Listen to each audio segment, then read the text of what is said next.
Apareció tambaleante atravesando la neblina que se imponía en las calles tan súbitamente que parecía un fantasma vacilante que se hubiera materializado de la nada. A pesar de su estado de embriaguez, el miedo se sobreponía a todo otro sentimiento.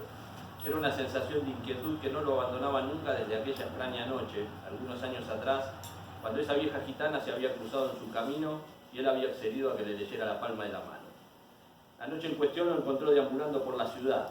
Las calles estaban desiertas y la gitana le había salido al paso en una esquina, casi tan súbitamente como lo acababa de hacer él ahora.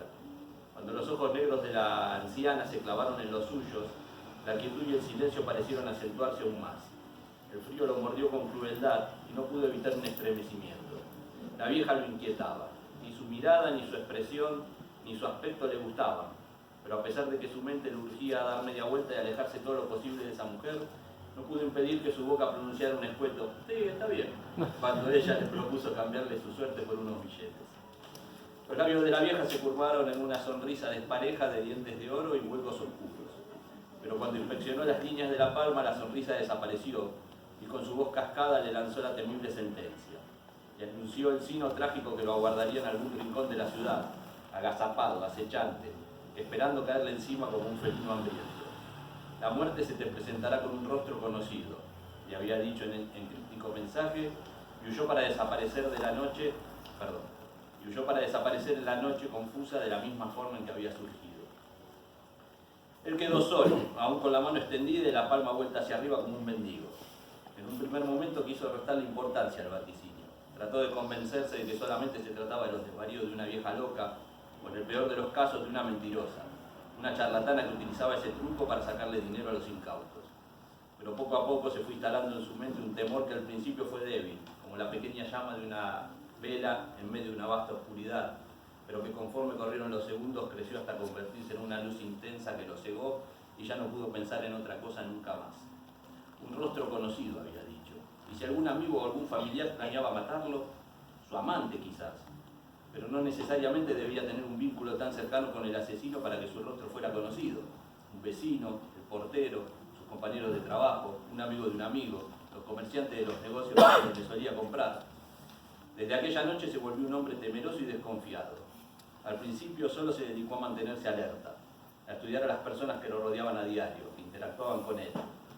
Cada día lo perdió tratando de descubrir quién podría tener motivos para matarlo, y aquello se convirtió en una obsesión.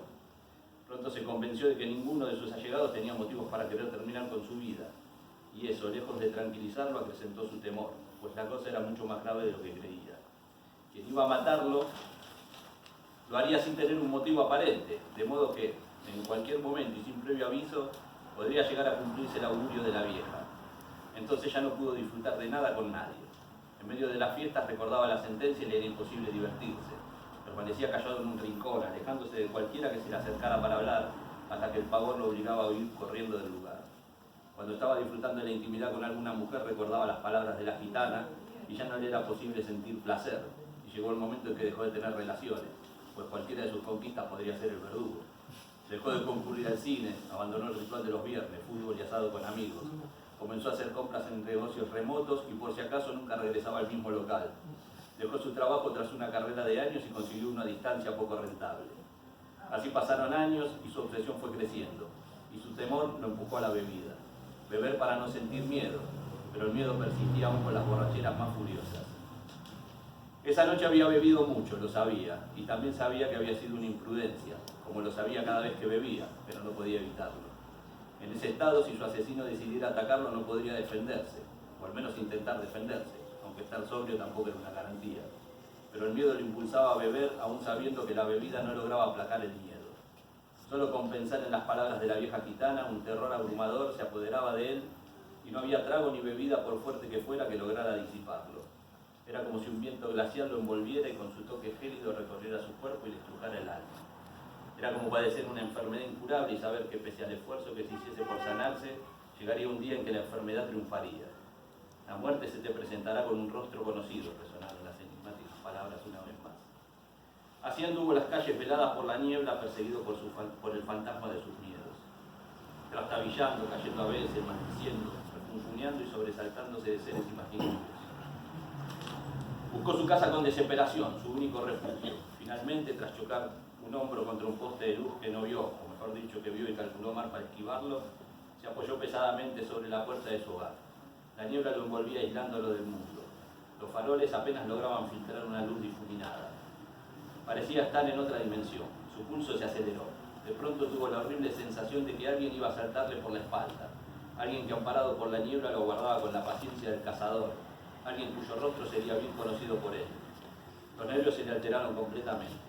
La sensación de peligro inminente se agigantó.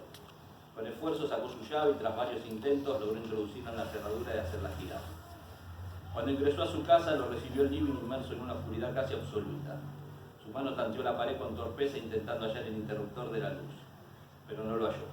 Después de probar fútilmente un par de veces, desistió y aunque estaba aterrado, demasiado aterrado, prefirió atravesar la estancia en penumbras. El corazón le trabajaba con celeridad y ahora se sumaba un sudor frío en sus manos y en la espalda. La oscuridad le hacía ver formas huidizas delante de él. Se sobresaltó un par de veces. Ahora estaba seguro de que su asesino estaba en la casa, en algún lugar de ella, aguardándolo con deleite. Se detuvo para escudriñar la negrura. El alcohol y el miedo le jugaban malas pasadas. Veía formas donde no las había. Siluetas más negras que la oscuridad del recinto de santo ante él de una forma macabra. Sintió una punzada en su pecho. La sensación de peligro aumentaba. La intranquilidad le martillaba la cabeza. Continuó avanzando torpemente pese a todo. La paranoia era tal que hasta su casa había perdido su condición de refugio, de lugar seguro y protector. Solo quería llegar a su cuarto y encerrarse en él.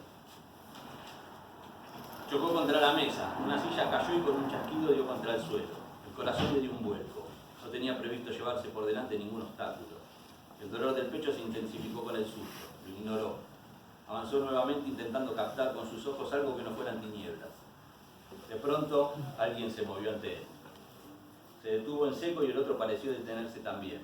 Ya no era una figura amorfa producto de su imaginación o una ilusión que sus ojos creaban en la cerrada oscuridad. Alguien o algo se había movido delante de él y se había detenido cuando él lo había hecho. Otra vez el dolor en el pecho. Ahora le subió hasta el hombro y se apoderó de su brazo izquierdo como una oleada de fuego imparable. Tan fuerte fue el dolor que intentó apretarse el pecho con su otra mano, como si apretándose pudiera detenerlo. Y un ronquido entrecortado escapó de sus pulmones. Y otro paso, con mucho más esfuerzo esta vez. Un débil resplandor se filtró por las rendijas de la persiana de una ventana. Ahora pudo ver al intruso. En efecto, una figura oscura estaba frente a él cortándole el paso. La silueta de un hombre que se movía al compás de su respiración. La desesperación creció. Finalmente había llegado la hora de que el augurio de la gitana se cumpliera. Finalmente estaba allí el asesino cuyo rostro le sería familiar. Intentó moverse hacia la izquierda, pero el intruso lo imitó. El miedo ya no lo dejaba pensar con claridad. Intentó correrse hacia la derecha, pero el otro también lo hizo. El dolor le retorció el corazón como si alguien le hubiera enterrado una tenaza en el pecho y lo hubiera apretado sin piedad. Miedo, dolor, pavor, más dolor. Avanzó un paso vacilante. El intruso también lo hizo y reveló su rostro. Largo, pálido, con los ojos ligeramente hundidos y rodeado por unas ojeras oscuras. Reconoció el rostro de inmediato, pero el infarto le impidió cualquier tipo de reacción. Su cuerpo cayó con pesadez al piso tirando algo de su caída. El dolor insoportable lo hizo retorcerse. Una mano estrujó la camisa con desesperación. El aire abandonó sus pulmones y murió sin advertir que el extraño había imitado uno a uno sus movimientos y ahora yacía de igual forma en el suelo, en la misma exacta posición que la suya. La señora que hacía la limpieza lo encontró temprano a la mañana siguiente. Una de las sillas estaba caída y muy cerca un jarrón yacía hecho añicos. El cadáver de su patrón estaba allí tendido, en una extraña pose frente al gran espejo que cubría toda la pared del fondo del living. La mano derecha se aferraba a la camisa sobre el lado izquierdo del pecho. Como una burla grotesca, su propia imagen lo imitaba dentro del vidrio espejado.